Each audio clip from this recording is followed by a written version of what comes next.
अस्सलामुअलैकुम नाजरीन, आपने ये मुहावरा सुन रखा होगा कि जिसका काम उसी को सांझे। मगर इंसान अपनी फितरत के हाथों मजबूर होकर ऐसे हौलनाक वाकयात को जन्म देता है कि जिसके तसव्वुर से ही रूह कांप उठती है। कुछ ऐसे ही नीम हकीमों की दास्तान हम आपको सुनाने जा रहे हैं, जिन्होंने अपने मकासद या खुशी की खातिर मासूम इंसानों को अबदी नींद सुलाने का अज़्म किए रखा और खूनी खेल खेलने से भी गुरेज नहीं किया। वीडियो की तरफ बढ़ने से पहले आप हजरात से गुजारिश है कि हमारे इस चैनल को सब्सक्राइब करते हुए पुरअसरार दुनिया का हिस्सा बन जाएं, ताकि वक्तन फवक्तन आप भी इन वीडियो से अपने इल्म में इजाफा कर सकें।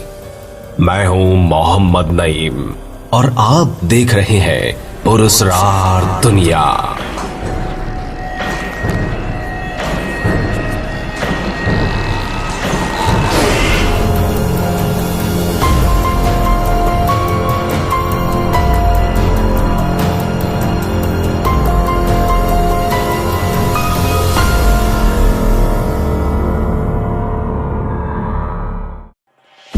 नंबर 5, लिंडा बरफील्ड। इस अक्ल से पैदल औरत का मेडिकल फील्ड से दूर दूर तक कोई ताल्लुक नहीं था, मगर उसे खुद को डॉक्टर कहलवाने का बहुत शौक था। इसके पास डॉक्टरेट की कोई डिग्री तो नहीं थी, अलबत्ता कुछ अरसे नर्सिंग के शोबे से जुड़े रहने की वजह से इसको डॉक्टर मानने वालों की भी कमी नहीं थी। इस औरत का कहना था कि हर बीमारी का इलाज एक ही है, वो है कम खाना। इसके अस्पताल में दाखिल हर तरह के मरीज को दिन में एक टाइम का खाना दिया जाता, और वो भी सूप की शक्ल में, जो कि सिर्फ पिया जा सके। सन 1913 में लिंडा को 2 साल कैद की सजा सुनाई गई, क्योंकि इसके अस्पताल में पिछले 3 महीनों से एडमिट एक मरीज मौत की वादी में चला गया था। मरते वक्त उस मरीज का वजन 22 किलोग्राम था, जिससे साफ जाहिर था कि इसकी मौत खाना ना देने की वजह से हुई है। मगर कहानी यहां खत्म नहीं होती दोस्तों। जेल से छूटने के बाद इस जाहिल औरत ने एक और क्लिनिक खोल लिया और फिर से डॉक्टर का लिबादा ओढ़कर वही खेल खेलने लगी। सन 1915 से लेकर इस औरत ने अपनी मौत यानी 1938 तक इस क्लिनिक में अपने अंदाज से मरीजों को अजियत और तकलीफ में मुब्तला रखा, और ये सिलसिला इसकी मौत के बाद ही खत्म हुआ। Number 4, Walter Freeman. Walter Freeman, जो कि एक दरिंदा था, एक धात के राड को आंख के कोने से इंसानी जिस्म में दाखिल करता और उसे दिमाग तक ले जाता। आप समझ सकते हैं कि ये कितना खतरनाक अमल है, मगर वो इसको अपने पास आए हर मरीज पर अप्लाई करता और कहता कि मैं दिमाग के नर्वस सिस्टम के जरिए इलाज करता हूं। यहां तक कि वो किसी मरीज को सुन या बेहोश भी नहीं करता था। पैसे कमाने के चक्कर में ये इंसानियत से ही गिर गया था। इसके पास जो मरीज आता, इलाज के बाद अक्सर की मौत हो जाती। इस पर मेडिकल के डिपार्टमेंट से किसी ने इन मरने वाले मरीजों का जायजा लिया तो एक इंकशाफ सामने आया कि सबकी मौत ब्रेन हैमरेज या फिर दिमाग की रसौलियों से हुई। इसके बाद इस नीम डॉक्टर पर पाबंदी आयद कर दी गई। Number 3, John बॉटकिन Adams. 160 से ज्यादा मरीजों को मौत की वादी में पहुंचाने वाला ये डॉक्टर, दैट डॉक्टर के नाम से भी जाना जाता है। ये सरफिरा डॉक्टर अपने मरीजों को इलाज की मद में नशे का आदी बना देता था। हेरोइन की खास मिकदार ये दवाई के तौर पर उन मरीजों को देता था जिसको सादा लौ अफराद इस्तेमाल कर लेते थे।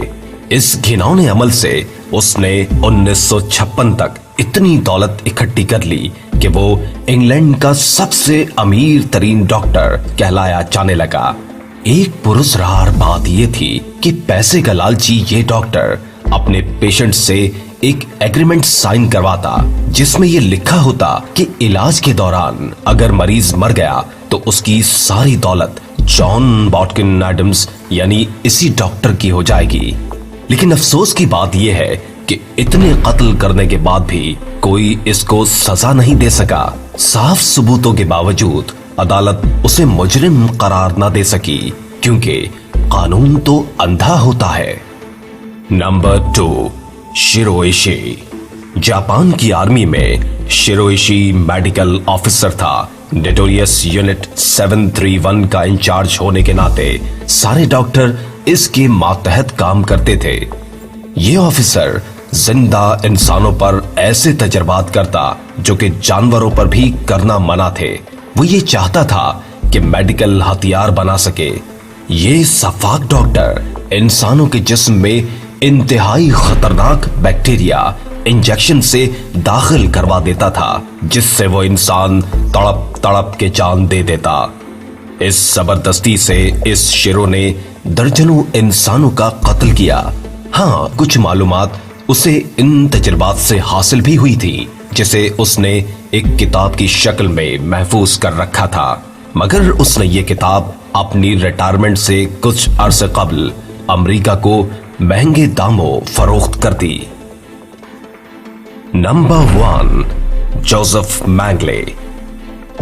इस डॉक्टर को दूसरा हिटलर कहा जाता था और ये हिटलर की फौज का चीफ भी रहा है। ये शहर शहर जाकर फ्री कैंप लगाता और ये जाहिर करता कि उसे मासूम बच्चों से बहुत प्यार है, मगर इसकी आड़ में वो अपने मकासद हासिल करना चाहता था। अपनी अद्वियात बनाने की गरज से इस दरिंदा सिफ्त इंसान ने मासूम बच्चों के जिस्म में लेथल इंजेक्शंस लगाए। इसके पास आने वाले बीमार बच्चे हमेशा मरकर ही वापस जाते थे।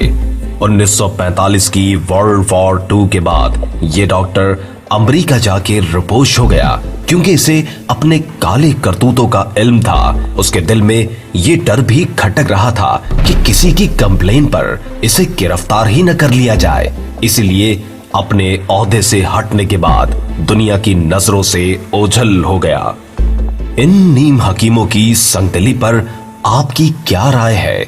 कमेंट में इसका इजहार लाजमी कीजिएगा।